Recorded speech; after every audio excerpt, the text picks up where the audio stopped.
எனது அருமை சிம்மராசி அன்பர்களே, இந்த சிம்மராசிக்காரர்களுக்கு இந்த ஆண்டு ராசிக்கு பூர்வ புண்ணிய ஸ்தானத்தில் 4 கிரகங்கள் இருக்கிறார்கள். இதை தான் முக்கியமாக பார்க்கணும். சிம்மராசிக்காரர்களுக்கு இந்த ஆண்டு 8ஆம் இடத்துல சனி பகவான். நிறைய வாழ்க்கை அனுபவங்கள் வரப்போகிற காலகட்டம். நம்ம வாழ்க்கையில் அனுபவங்கிறது மிக முக்கியம். வெறும் அறிவு இருந்தால் மட்டும் வாழ்க்கையில் ஜெயிக்க முடியாது. அந்த அனுபவம் இருக்கிற போது தான் வாழ்க்கையில் ஜெயிக்க முடியும். அப்படி ஒரு அனுபவத்தை இந்த அஷ்டமத்து சனி நமக்கு கற்றுக் கொடுக்க போகிறது என்பதனால அதை நம்ம வரவேற்கவும் தயாராக இருக்கணும். சிம்மராசிக்காரர்களுக்கு பாருங்கள், இப்போது 5ஆம் இடத்தில் இருக்கக்கூடிய செவ்வாய், புதன், சூரியன், சுக்கிரன் நல்ல பதவிகள் கிடைக்கும். நம்ம நல்லா தெரிஞ்சு வச்சுக்கணும். இதை 8ஆம் இடத்தில் இருக்கக்கூடிய சனி பகவான் அப்படின்னு சொன்னாலும் சனி பகவான் குருவுடைய வீட்டில் இருக்கிறார். பொதுவாக குருவுடைய வீட்டில் சனி பகவான் இருக்கிற போது அது ஒரு வேலை விஷயத்திலையும் ஒரு முன்னேற்றம் கொடுக்கத்தான் செய்யும்.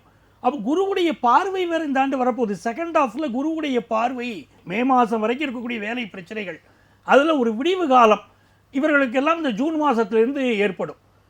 முதல்ல வருஷம் ஆரம்பிக்கிற போது லாபத்தில் குரு பகவான், இந்த லாபத்தில் இருக்கக்கூடிய குரு பகவான் நல்ல தன லாபத்தை தருவார், அதில் சந்தேகம் இல்லை.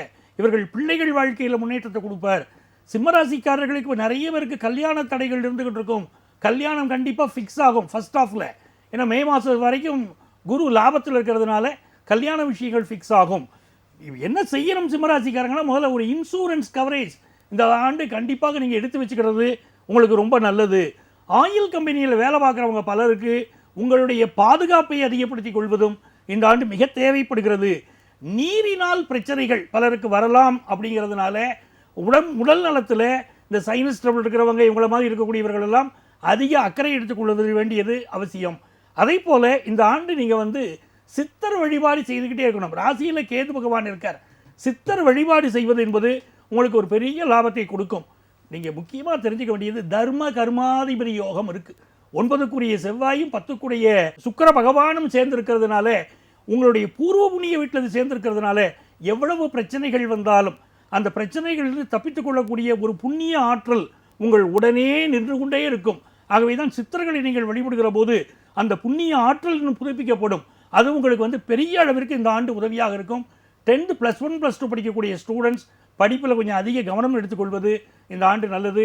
செகண்ட் ஹாஃபில் நிறைய நீங்கள் இன்வெஸ்ட் பண்ணணும் அப்படிங்கிற எண்ணங்கள் அதிகரிக்கும். ராசியில் கேது, 7ல் ராகு.